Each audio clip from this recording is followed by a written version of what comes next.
everybody, welcome back to Ebby Loves Makeup, and today I'm going to be doing a very quick tutorial on this eye look. And the purpose of this look is to help those of you who are maybe a little timid into trying different kinds of bold lipstick, find an eye look that is going to be flattering with that, so you can go out and try some new things. Once I do the look, it's going to be a very simple, easy, foreshadow look. I'm going to go in and do some demos of all these different lipsticks, everything from pink to beige, red, purple, green, almost black, just to show you how easily this look can be brought together. So yeah, I'm going to stop talking, and if you are interested, then stick around and we'll see you after. What you want to do is you want to prime your eyes. Now, since we're doing a very simple eye look, I do have some discoloration redness on my eyes. I'm going to go in with a heavier base. You can use whatever works for you, Maybelline Paint Pot, Maybelline Color Tattoo. I'm using my MAC Soft Ochre Paint Pot, and what I'm going to do is just place this on the lid, and I'm just going to blend it out. And this is just going to give me a really nice, clean base, because we do not want any kind of distraction. We want everything on the face to be very neutral, except for your lips. Alright, now what I'm going to do is I'm going to lay down a all over color for the eyes, and I'm going to go into the Cinderella Ready for the Ball beauty book. I'm just testing this one out, but the colors in here are very neutral except for these up here. So this is this kind of palette, the Cup of Joe from L'Oreal Color Riche, the Naked Basics, the Naked Basics 2, any kind of neutral eyeshadow. We're looking for like a mid-tone color. We're looking for a light kind of all over skin color. This one's a little bit dark for me. And then you're looking for something just to define the lid or the crease just a little bit. So really all you need are those three colors. So I'm just gonna work with these from the palette just because I have it in front of me and I'm testing out these eyeshadows. So first off, what I'm gonna do is take this Flower EO1 brush and just go into Tweet. And this is just gonna go all over the eye. And again, this is just going to kind of set that base.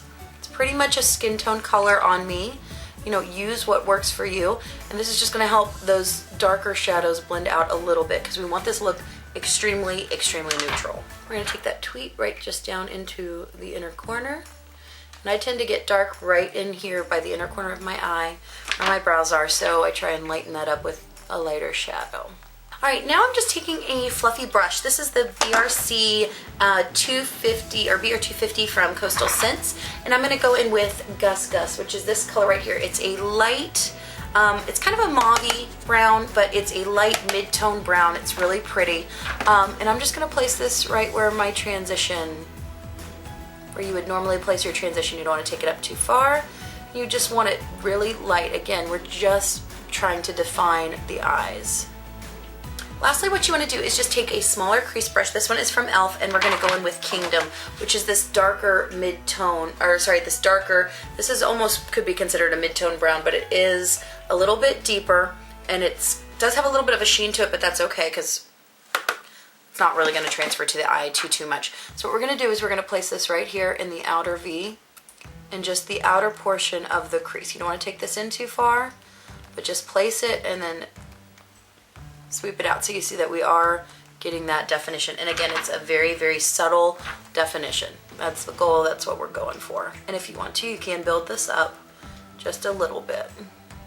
Then once you've placed that shadow there, you can just go back in with a brush. No more product on that BR250, and we're just gonna blend it all out. And just to define the lower lash line, I am going to go in with a tiny little defining brush. This is a BRC S01, and I'm going to go back in with just a little bit of that Kingdom color, that darkest color, and just bring that right along the lower lash line.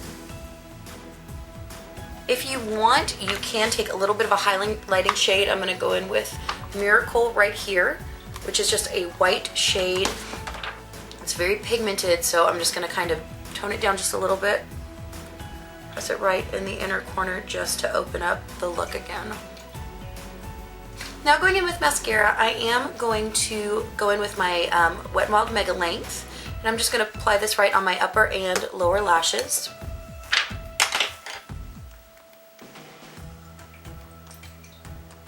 So you do want to pick a mascara if you're not going to do false lashes that's going to give you some length and some volume, just to kind of add some balance to the drama on the look. Now, as for the face, we want to keep it pretty natural. I've already done all my contour and all that kind of stuff, so do what you would normally do, but you want to pick kind of a more neutral blush. This is from the Color City Be Matte Blush Collection. This is in Guava. So you want to pick something that can kind of either work with a cool, warm, whatever kind of look you're going to go for. This is one of those shades. It looks pretty intense in the pan, very, very smooth, but on the cheeks, I find that it just adds a wonderful, natural, kind of glowing flush to the skin. So I'm going to use my BRC S25, and instead of blushing or kind of brushing it on, I'm just going to kind of pat it onto the skin like this. And just, again, it helps just bring a little bit of life to my skin. For highlighter today, I'm just going to do something that is going to add a little bit of glow, a little bit of drama without being overpowering. Again, that's the goal. And I'm going to use Hard Candy's Tiki bronzer. And this is just an e.l.f. small tapered brush, and I'm just going to put this right on the tops of my cheeks. Alright, I did decide to add some lashes, completely optional, but again, this is just supposed to be an easy, no muss, no fuss eye look to go with any lip look. So the first color I wanted to show you was Matte Blissful from Milani. It's coming up a little bit more purple on my lips than it actually is, but this is pretty true to color. It's a very nice, wearable, I would say baby pink with a little bit of dustiness in there. So again, very flattering for a lighter, natural, softer lip look. Alright, the next lip look is an oldie but a goodie, and this is Bare It All from Wet n Wild, one of their $1.99 Mega Last lipsticks. Again, works really well with this look, with the blush. It's a neutral, very wearable, everyday look. Now this is one of my favorite reds. This is from the Rimmel collection by Kate Moss. This is 111 Kiss of Life. It's the only one with a name, and there's a reason for that. It is the most beautiful red, and I think it's just a pretty right down the middle. It's coming a little bit orange here, but again, red can scare a lot of people. You don't necessarily know what blush to wear it with, what eye look to wear it with, and if you're going to wear a neutral eye, a red lip is an awesome combination with that, and this one is definitely one of my favorites. Plus it's like $5 at the drugstore. Can't beat it. Pretty cool. Alright, so that is Heroine with this eye look, which I really kind of like. It's coming off very blue in the camera. My camera does not like purple lipsticks. But again, you get the idea that this eye look can work with any color.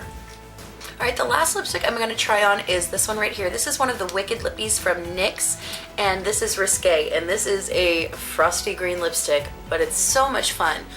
Again, this is not necessarily an everyday lipstick, but if you've got a special event and you want to be a little bit bold, but not over the top, you can do this, wear this. It is going to be a little bit more high maintenance, but again, it's not overpowering and it's not overtaking my entire face. Alright, the final lipstick I wanted to show you is Vamp It Up from Wet n Wild. Again, this is a Mega Last lipstick, very, very dark. It is a purple burgundy bordering on black. So this is one of those lipsticks that can look very, very gothic if you have too much makeup on, but when you have a clean look on, I think it can be very flattering, very fall, winter appropriate.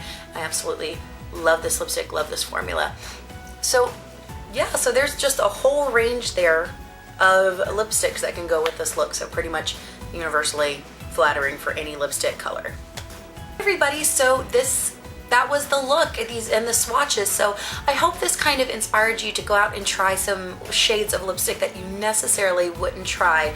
And again, this is, you know, just about balance. It's about glamour and balance, and sometimes less is more, believe it or not. But especially if you're very timid about trying these types of lipstick colors, you know, we did all kinds of crazy colors on here.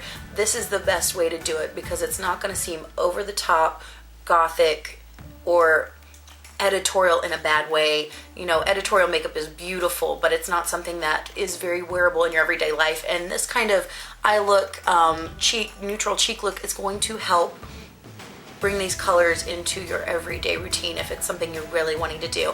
But I hope this was helpful for you. If you guys have any questions, concerns, you know, definitely let me know down below. I love talking to you guys. But as always, you guys have an amazing day, have a rockin' week, and we will see you next time. Bye.